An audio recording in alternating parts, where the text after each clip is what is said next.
Hey everyone, thanks for joining the Optoturban podcast today. Today I have the lucky honor to interview Nishan Pressley. Hi guys, so it's Dr. Niche.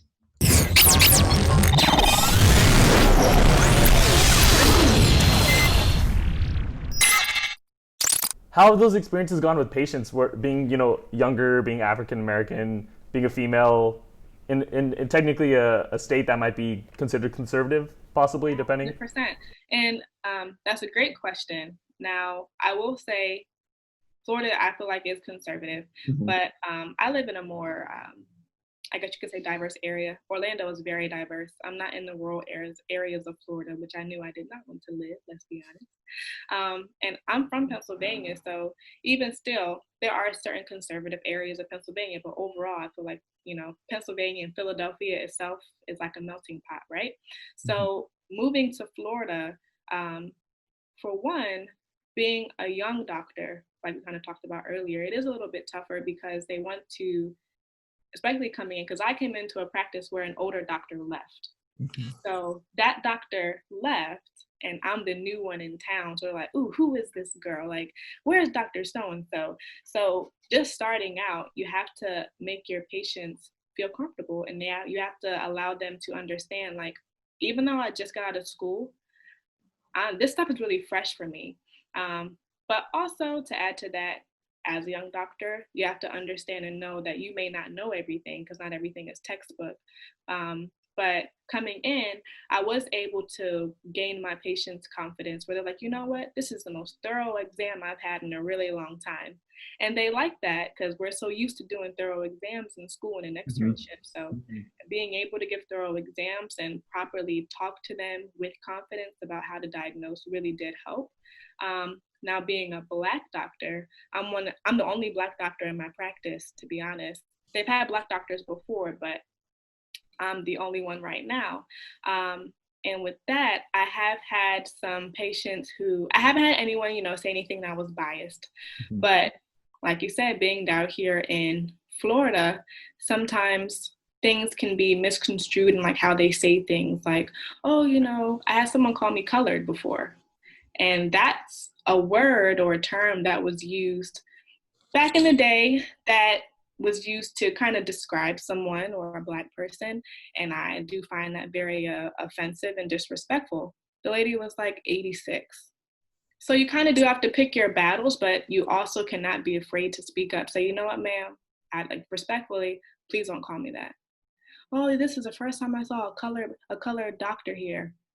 You make that face and you're like, she's 86, but at the same time, you also have to learn how to not be disrespected, but learn how to or know how to educate your patients in a way where you're not being disrespectful to them, which might sound funny, even though they're being disrespectful to you.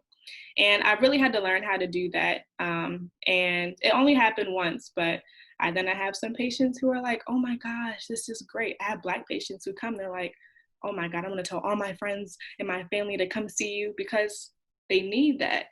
And same thing, we can even take this discussion to how having a Black doctor, oops, so sorry, about how having a Black doctor can help spread awareness about certain diseases that are more common in the African American community. And me being able to have that conversation with them in the way that we speak to each other and they Mhm. trust me enough to know this is serious, it can possibly help with these ocular diseases that are so prevalent in our community and helping to stop them or slow them down. Excuse me, help to stop them or slow them down. So there's a lot of bonuses, more bonuses to being down here and working in a practice that or working in an area, I should say, where there aren't too many Black doctors because you become someone who everyone wants to come to, and you're able to provide great information and help so many people along the way. I know that was a lot, but No, that's great. That's great. And I think that was perfect how you handle it. Everybody has biases, but if Mhm. you actually want to influence change, you can't show hate to hate. You actually need Exactly. to show it in a loving way and correct them and put a positive spin to it. Like even for me personally, I did one of my rotations in Tennessee and another one in Jacksonville, Florida. So somewhat similar. I think they're a couple hours away. Yeah. How was And that? It was good. It was really good. Like you said, people are pretty open-minded, especially in these bigger cities. But sometimes you'd have these weird statements, right? For me, it would be, oh, like I really like the color of your wrap. And Mm-hmm. so for me, like number one, the person was trying to give a compliment. I didn't want to go at it as, hey, like that's really messed up. I wanted to go about it as, it's actually a turban. It's part of my faith. It's just showing a commitment to my faith. Exactly. I appreciate that you said that, but it's actually called a turban. But thank you for the compliment. And so that's where it's like, thank you. You give them positive reinforcement for the fact that they were embracing to have this open conversation. But at the same time, you want to put them down. You want to bring people up and encourage them.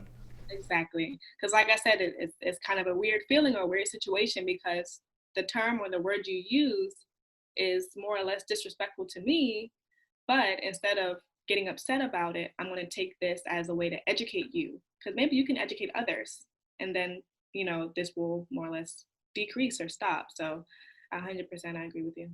And the body language is huge because when it sounds like when that lady said, "Hey, like I never had a doctor of color," like it wasn't with a angst or with trying to put you down, right? You're like, oh my gosh, like this is great. And I'm just like, you just can't say colored though. Right, It's like, right. so yeah, it's something that I might have to deal with for the rest of my life, but you also have to be understand that certain generations are also passing away. So like I said, the lady was 86. Hopefully her grandkids don't use those words, but it's something that, like I said, continuously educate and hopefully the times will change. So I love that you're so outspoken and you admit that, hey, minorities follow me and I am a minority and I want to be a role model in that community. What is your take on bringing that into a conversation when it comes to professionalism? For example, for me personally, my name is Opto Turban, and some people, may think that why do you bring the word turban or religion into this conversation when you're trying to brand yourself professionally? What are your thoughts on that and how you think the right way to go about that is? You know what? That's a really good point. And kind of like how I said earlier, when you're branding yourself, you want to stand out. And these larger companies now in today's climate, if you will, Mm-hmm. they're looking to provide and show their consumers diversity and inclusivity. Mm-hmm. Like we are not part of the problem, let's be honest here. Yeah. So with these companies and they're looking for that type of person, you having turban in your Instagram handle is great. I mean, literally, like it's a part of who you are. So why would you try to hide that? Right. Same thing with me. I'm very outspoken about increasing the number of minorities in optometry or just in awareness. So that's just who I am, and I'm not afraid of that. I wear my skin every single day. You can't look past it. So it's something that I found to work for me. Of course, I'm not, out here downing or being rude to other ethnicities. I'm not. I'm trying to build everyone up. Yeah. But sometimes people who look like you or I, they need a little bit more. And that's what I'm here to provide. This is me, unapologetic. I'm a Black doctor, and I'm here to motivate people.